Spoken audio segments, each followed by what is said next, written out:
Hey guys, it's with Flame, and welcome back to some more Days of the Divine. So previously on Days of the Divine, we finished up Maru's route, and today we're going to go on to the next route, which, as you can see from the little silhouette thing here, is going to be Liufan's route. And actually, since a lot of the story for both the routes is the same at the beginning, I'm actually going to cut out most of that story. So if you don't know what the story is about for Days of the Divine, please do go and check out my playthrough of Maru's route. I'll put an annotation somewhere on the screen later. Anyway, let's start getting into Liufan's route, shall we? Let's go. Alright guys, we're back. So, we've hit the turning point in the story, and you'll see that if you've played through the game at least once before, it'll grey out choices that you've already made. It's kind of the game's way of telling you, like, hey, you've made this choice before, you know what's gonna happen, so why don't you make the other choice and see what happens next? So, the last time what we did was, to get Maru's route, we left Liufan to do breakfast on his own. But today we're gonna stay with him, and we're gonna take care of it together. I watch as the new guest enters the dining room together with the regular guests. Grandpa always informs them where they should go for food the first time they're here, but many remain a bit confused. Letting Liufan do all the work again would be the easiest way out. Talking to him and the others is still difficult after all. But... I take a deep breath. No, we'll prepare breakfast together. If you're sure, then alright. That sounds fun. What would you like to do? I'd like to prepare the food. Dealing with Liufan is difficult enough without having to deal with the other guests as well. Let's start a bit slow. I'll cook this time. Yes. I take a pot from one of the cabinets. As if I just said something shocking, the regulars stop in their tracks and look our way. They quickly form a group and rush over to us. Biyu, you can't be serious. Don't be silly. You would deny us his food? Biyu, I'm sure they're just joking. I'd be honored if you cook for us. With a huff, I push the pot into Liufan's hands. I could take a hint. You're cooking. The group cheers and goes back to their seats. You don't have to be so happy about it. Haha. Liufan pats my head with his free hand. They're a bit mean, huh? Well, don't take them too seriously. I won't. Well then, wish me luck. Yes, you can do it. Call me if you need anything. Taking another deep breath, I stiffly walk over to the group of people. Behind me, Liufan has already started cooking. I should really ask him where he learned all this. Good morning. We'll be having breakfast soon, so please wait a little bit longer. I look at the new guest and the regulars. That's odd. Meili is here too. Is she helping out extra today? She's an older shrine maiden who usually comes in the afternoon. However, she doesn't even respond to me. Oh, of course. I'm such an idiot. Of course she's the other guest. There were supposed to be two. Way to go, Biyu. No, calm down. I can do this. Let's see. Where's the other guest? Hey! I guess I found him. You know something, don't you, girl? I know him a little. His name is Guirin. He's one of the farmers around here. I heard he was preparing to leave the village with his daughter, but I never liked him anyway since he can be pretty scary and hot-headed. Better be careful around him. Why am I here? When do I get my answers? Sir, please calm yourself and sit down. I know you're confused and want answers, but you will be informed after breakfast. It'll take a while. No, you'll tell me now. You can't just keep me here without an explanation, so what's going on? Why am I here? Look, I have this gross bag with weird things in it too. What is all this? He throws the bag onto the table. Aside from clothes, food, some money and other items, a few herbs spill out of it. Those are from the forest up the hill. Liufan was getting these too. I remove the bag from the table, but as I do so, I see some blood on the side of the bag. Are you hurt anywhere? No. But this is dried up blood. Where is his daughter? My chest tightens a little. I'm afraid to ask, but I should, otherwise I'll assume the wrong things. Yesterday, did you find yourself in the woods? I think that's what the old man called it, yes. Were you with anyone? I was alone, but there was someone lying down further ahead. I didn't get too good of a look because this old man found me and said we should go. The damn guy was hard to ignore, and he promised me answers. Why did you leave her? He said she was dead. Maybe this is her bag, but some of these clothes seem too big for her. I don't get it. What is this? Oh, I feel sick. What happened there? Who was that? You know, don't you? What should I tell him? He's already angry. Who knows how he'll react if I tell him his daughter is dead. Hey, answer me. Who was that and why do I have her bag? But I have to tell him something. Something. What can I say? I stumble over my words trying to find the right thing to say. Unfortunately, I'm not fast enough before his patience runs out. He walks over to me in a rage. Scared now, I take a step back, but he's far faster than me and furiously pulls the bag out of my hands. When the bag hits the wall and spills all over the floor, I freeze up entirely. Some of the other guests have stood up too, though they're mostly too shocked or don't know what to do either. Oh God. What do I say? What do I do?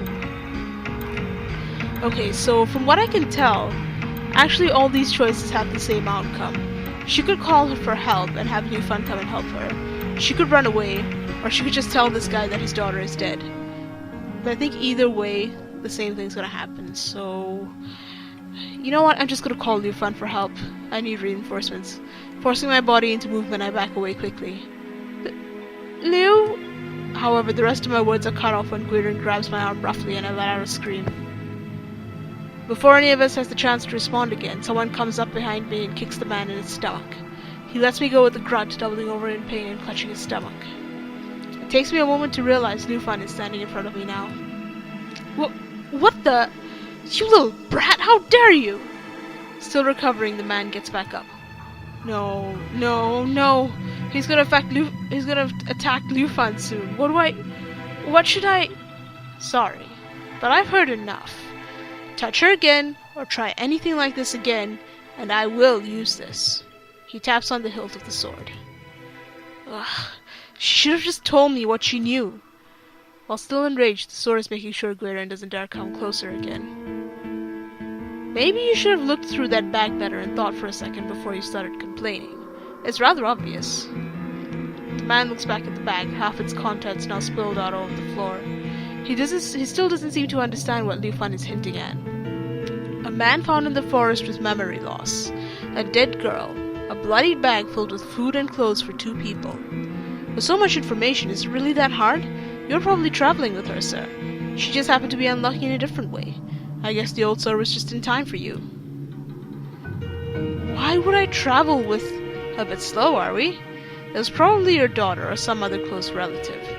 That's why Biyu hesitated and didn't know what to tell you. But I'm not that nice. Guirin's eyes widen. He doesn't speak. I don't care how you feel right now. You're a rude bastard who threatens people into obeying his will. Let me turn the tables on you and show you what it's like. He kicks the half-empty bag back at the man and points the tip of the sword at Guirin's neck. Get out. Grinding his teeth and cursing below his breath, the man takes the bag and leaves. Liufan follows him all the way, checking. Once Liufan returns, confirming he's really left, I release a breath I hadn't realized I was holding. Are you alright, Biyu? Yes, I'm fine. You look pale. I'm sorry I couldn't help you sooner. I was about to serve breakfast when that man started misbehaving. It's fine. I should have seen it coming, considering who he was before. I start picking up the items he spilled out of the bag, but suddenly the other guests come rushing over as well. Biyu! Biyu, are you okay? We're sorry for not helping you. We were too shocked. Oh man, I feel bad now. The woman takes the items out of my hands. Let us take care of cleaning this up. It's the least we can do. You go set the table with Liufan. I blink, opening my mouth to protest, but one of the men quickly turns me around by the shoulders and gently pushes me towards Liufan. Listen to your elders. Leave it to us, kids. Come on, Biyu. Let's do as they say. Stupefied, I pull along to the kitchen by Liufan now. They seem pretty capable, even though they're guests here. They've been staying here for a while now, but you're one to talk. I pint over at the elaborately prepared breakfast. His culinary skills are unfair. And to make it worse, Did you know this is my favorite dish? Yes. What? How? Did Grandpa tell you? How do you know all these things anyway? Like cooking this well too? Well, apparently I didn't forget how to read. That's possible. I've heard of people keeping some of their skills before. But where could you have read that this was my favorite dish?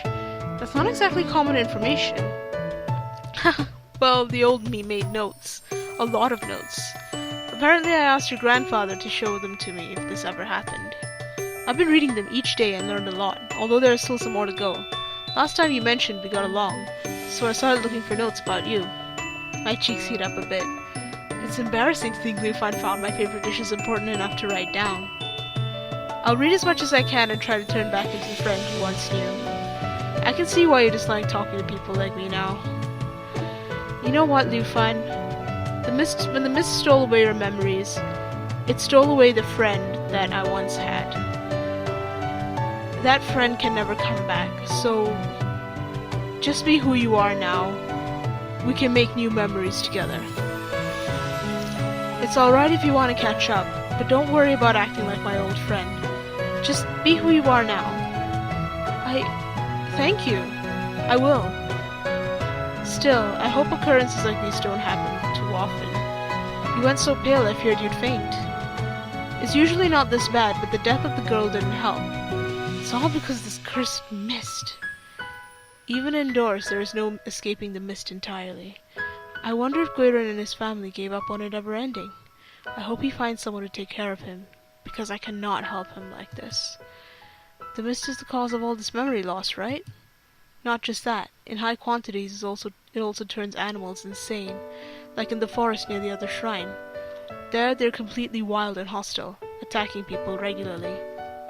It's pretty dangerous to go through the forest, but it's also the only way out of the valley if you want to reach the nearest town. Ah, so it's like that. I was just reading the notes on that. I seem to have a lot on that topic. Wasn't the god you're worshipping responsible for it? I wince a little. Yes.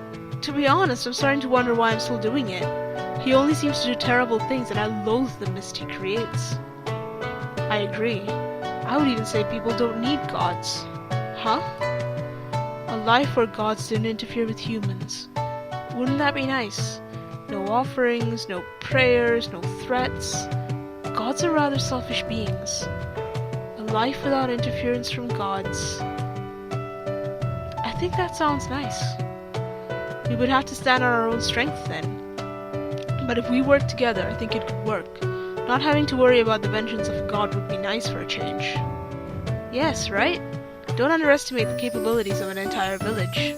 Let's talk more about this later. I can also show you some useful notes then. It would be good to have another person to discuss things with. I smile and take a few plates. I'll think about it then. Now let's serve the guests their breakfast. I bet they're starving, and so am I. Good idea. After breakfast, I wrote a note for Grandpa and pinned it with the same knife to his door, explaining what happened with one of the guests. I remember this. The note which told Biyu to prepare breakfast was pinned to her door with a knife, so she's using the same knife to pin a note to her grandpa's door. I conveniently left out the part where Liufan used the sacred sword to chase him off, or Grandpa would have hit him with it. Grandpa probably wouldn't allow that farmer in the shrine anymore. He doesn't tolerate attacks. The rest of the day, I did some more of my duties and took a small nap, as Liufan said he had a lot left to read.